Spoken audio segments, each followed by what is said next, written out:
Hi everybody, my name is Roman and it's Marketing Watch House, and today we have a quite complex topic. We are talking about RLSA campaigns, or we can call it search remarketing.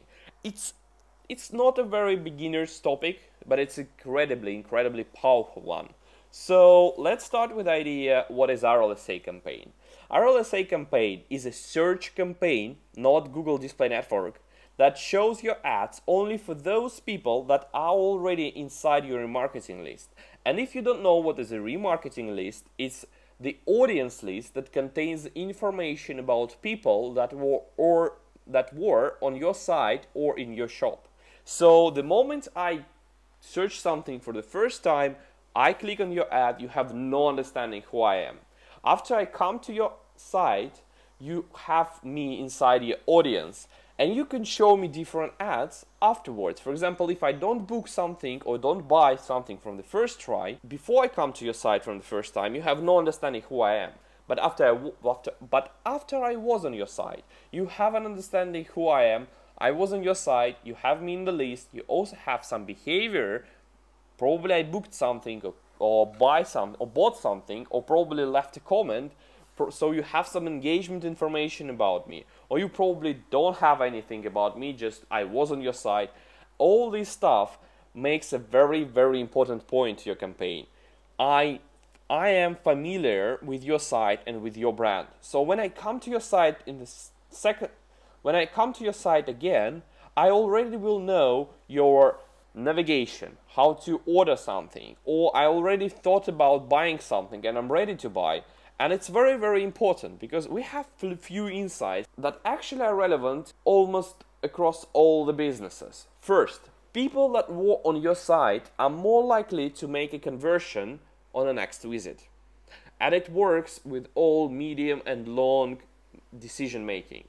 For example, if you provide evacuation services on the road, remarketing is probably not the thing you really need, because if I have a problem, I will Google for it and I will make a decision right now. But after that, people don't actually stop on the highway more than once a year. So this is not something that's really relevant for you. But if you sell a house, a car, a notebook, anything else, for example, a trip to Europe, there is a high chance that I will not make decision from the first time I came to your site. I will come to your site several times, and each time the chance that I will actually buy something is higher. Secondly, people need more than one time to make a decision. And thirdly, people already bought something will much more likely to buy another product.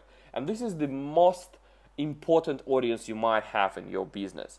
If you sell some products that can be sold several times, for example, something for my garden, or something for my house, or something for my office, I will probably buy once again and again each time I come to your site. So you're ready to pay more to bring me to your site than anybody else who haven't been to your site yet.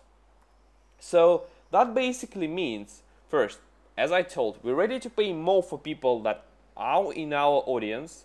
Secondly, we're ready to make advertising on more broad keywords, and that means, for example, if you sell houses in San Francisco, you cannot just make advertising on a keyword buy house. It's very expensive, and people usually looking for a house on a particular street.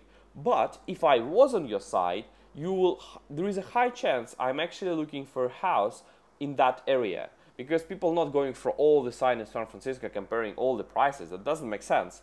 So if I'm looking for something like buy a house after I was on your site, it makes sense to actually make a broad, like this generic keyword in your advertising just for those who are in your audience.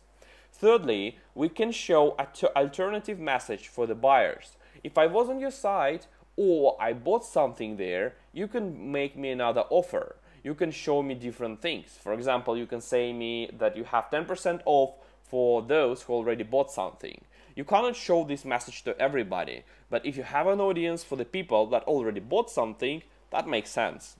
And lastly, we can adjust budgets and bids separately from month to month. For example, if your budget is limited, and it's 99% that your budget is limited, you will prefer to lower the budget month to month for the people that never been to your site, rather to the campaign that serves people that were on your site, because the chance that the second group will buy is much higher than the first one. So first of all, you wanted to acquire people that were already on your site, and that's very important. So there are two ways of applying audience to your campaign, and I'm not covering here how to make an audience. I will make a separate video. You can Google it. It requires some technical stuff, and usually people have to install Google Analytics or another code on the site. So we are going to cover that separately. But if you already have an audience, you have two ways of applying this audience to campaign. First is observation. That means that you will have an opportunity to adjust bids for people that already in your audience, but you have no opportunity to make a separate message or to make a separate budget. That is a very good start. I really recommend you to apply audience as observation from the start if you have no experience. Another way is a targeting and exclusion. That means that we take all our campaigns, make a copy of all these campaigns, applying some different name on it. We can do it through Google Editor or through the AdWords interface, it doesn't actually matter. And then we put an audience there as a targeting or exclusion audience. That will separate two campaigns. First campaign will actually target people that have no audience, and if they contain audience, it will not serve any ads. Second campaign will do completely the opposite. It will serve only if you have people in the audience. That will require much more work on optimization of the campaigns, and it also will give you much more campaigns, and it's not the very good start. It's not the very good way to start with if you don't have a lot of experience with Google Ads, but if you have some, you also should try that. So how we actually apply this? It's very simple. You go to your campaign, you go to audience button on the left in the menu, and then you put an audience as a targeting or observation, and you see that Google by default recommends you to put it as observation exactly for the reasons I just told. It's just easier and much faster to do and implement and to actually test if the conversion rate is different. And then you just type the audience name in the search bar and you apply. It's very simple. It will probably take 5 seconds per campaign, and if you have some Google Editor experience, you can go there and do there. But be careful, Google Editor by default put audiences as a targeting. If you have only one set of the campaigns, so each campaign is unique, and you put there as a targeting, you will automatically exclude everybody that is not inside your audience. That's why I recommend you to be careful. To make a targeting, you need first to copy all of your campaigns and put the audience in the first set as a targeting and the second as exclusion. So it sounds a little bit complicated, but believe, if you go right now, if you have some audiences and put them as observation and put, for example, plus 10% bid adjustment, you will see results in the next 2 weeks. So if you have any comments, leave them in the section below.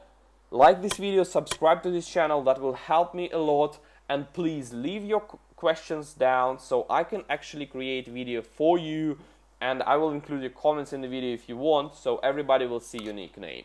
See you and bye bye.